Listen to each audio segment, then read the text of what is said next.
Lord Russell, what is philosophy? Well, that's a very controversial question. I think no two philosophers will give you the same answer. My own view would be that philosophy consists of speculations about matters where exact knowledge is not yet possible. But that will only be my answer, not anybody else's. What's the difference between philosophy and science? Well, roughly you would say science is what we know and philosophy is what we don't know. That's a simple definition. And for that reason, Christians are perpetually passing over from philosophy into science as knowledge advances.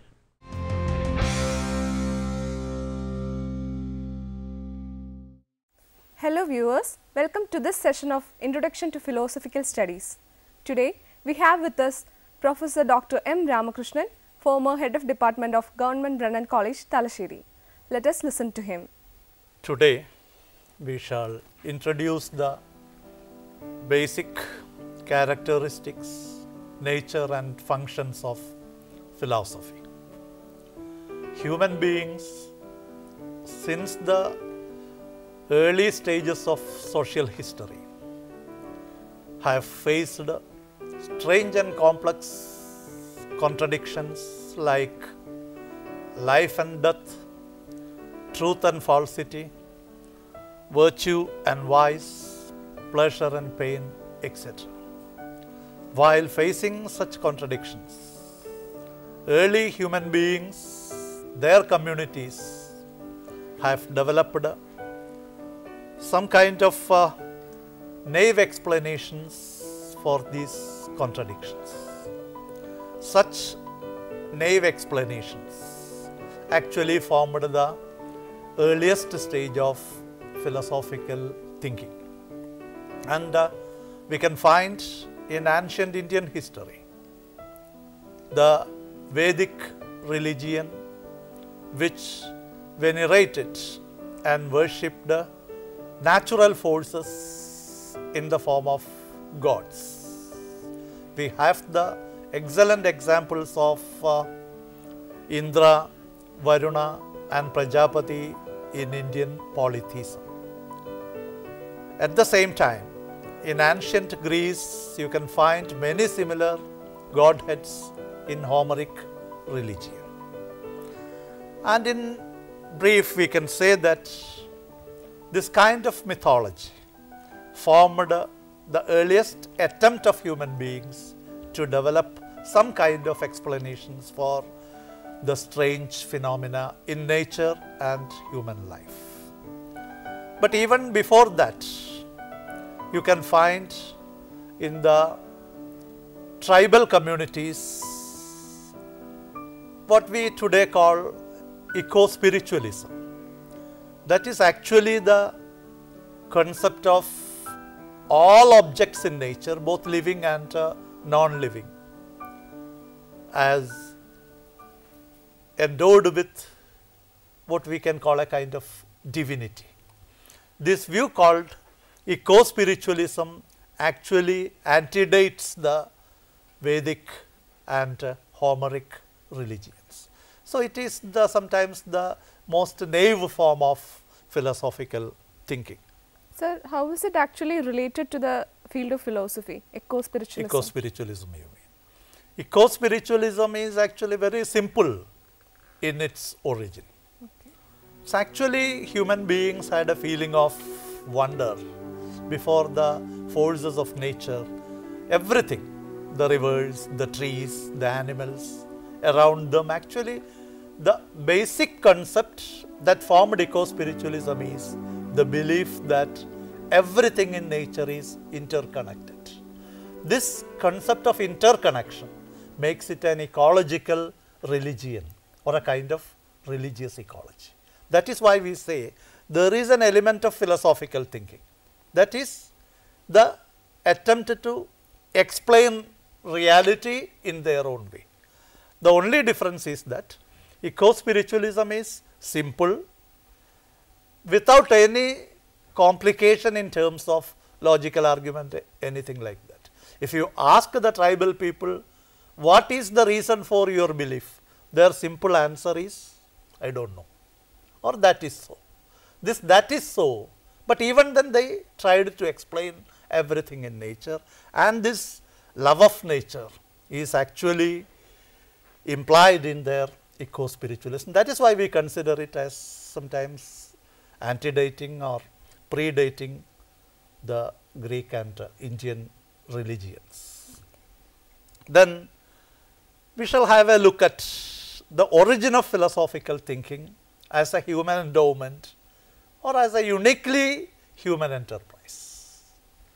We have already mentioned that it is a human enterprise in the exclusive sense.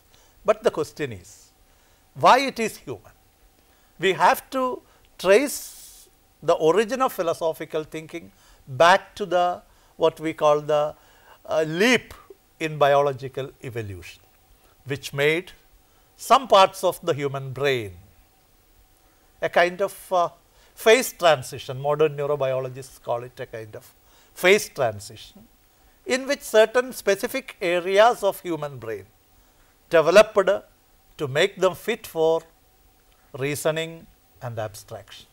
And this basis of evolution is very important when we try to understand the origin of philosophy.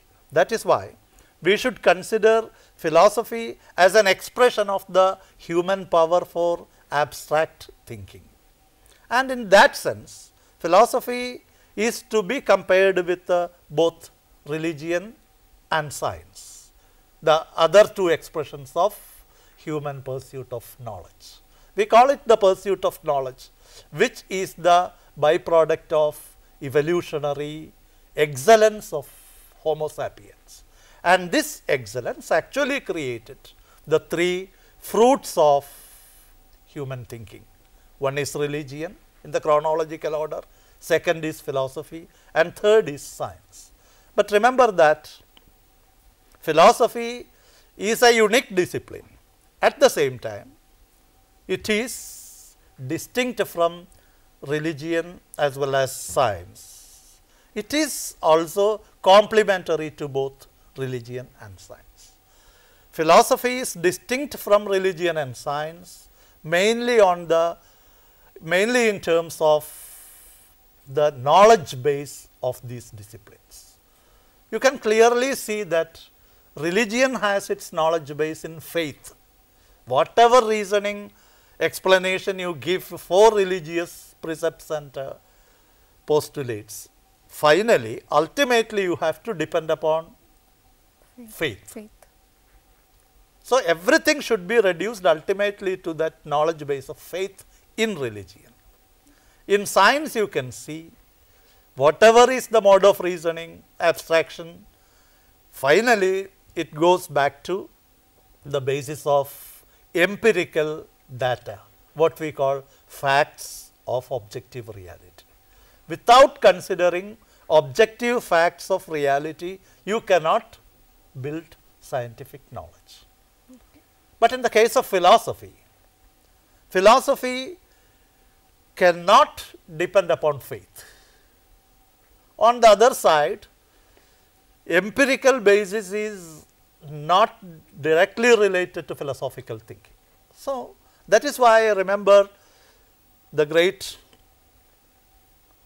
philosopher of the West, Bertrand Russell, defined philosophy as the no man's land between theology and science. So, it is actually standing in between theology and science and at the same time linking both theology and science. So, philosophy is exactly precisely dependent upon reasoning, what we call introspective reasoning. You may refer to empirical data, you may refer to the question of God, but whatever it is, ultimately it is a matter of explaining things rationally. So, introspection and rational explanation is the characteristic of philosophical method, and in that sense it is different from religion, which is based on faith as the ultimate source of knowledge and truth, and science, which depends upon empirical facts and data for scientific knowledge. And when we say that these things are distinct from one another, we cannot ignore the fact that philosophy is also complementary to both science and religion or theology. Because I told you already that philosophy, like science and religion, is a fruit of human pursuit of knowledge.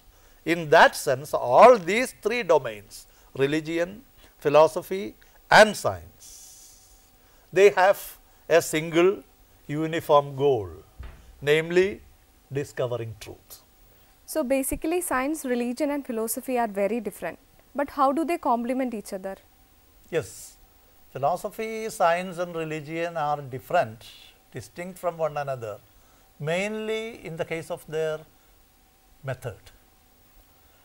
But all these three disciplines or areas of knowledge have the same goal, namely the search for truth.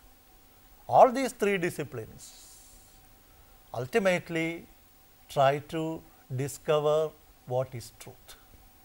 Then second important thing is that these three disciplines share the common concern, namely that commitment to improve human life.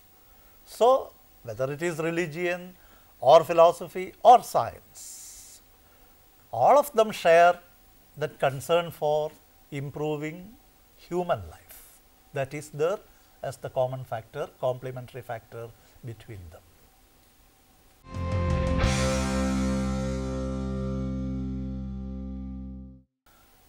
Now we come to the question, what actually philosophers are doing? We know what scientists are doing, what religion is preaching, and we have some idea about what philosophy is doing. But from a popular point of view, it is necessary to explain what is the task of philosophy and philosophers. At the first instance, we can say that the basic thing in philosophy is that those who are doing philosophy are actively, persistently engaged in questioning, criticizing our steadfast beliefs, not only in our day-to-day life, but also in theology, in the areas of science. Philosophers continue to ask questions. That is why we say they are committed to explore every avenue of human knowledge. Science, theology, art, every area is coming under the purview of philosophical scrutiny, or what is a philosophical criticism. And as philosophers are committed to all the avenues or analysis of all the avenues of knowledge, actually we discover truth by challenging popular beliefs and conventions. I say discover because it is not a mere discovery. You are actually removing the cover that is covering or hiding truth. Remember that great Indian Upanishad, Ishavasya, has its celebrated hymn that says, Hiranmayena patrena satyasyapi hitam mukham tattvam pushannapavrunu satyadharmaya drishtaye.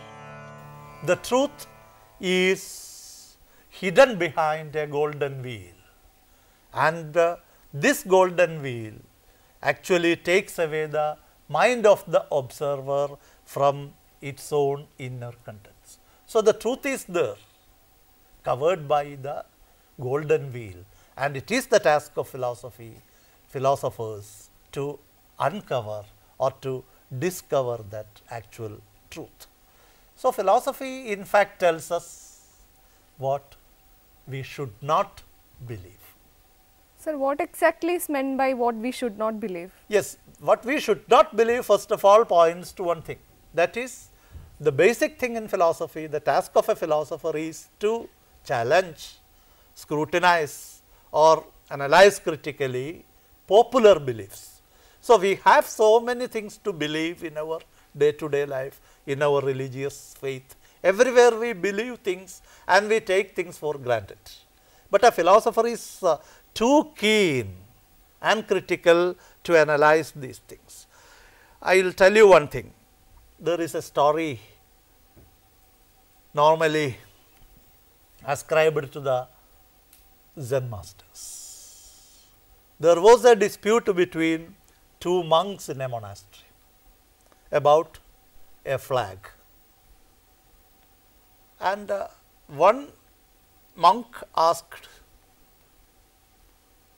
that the flag is moving.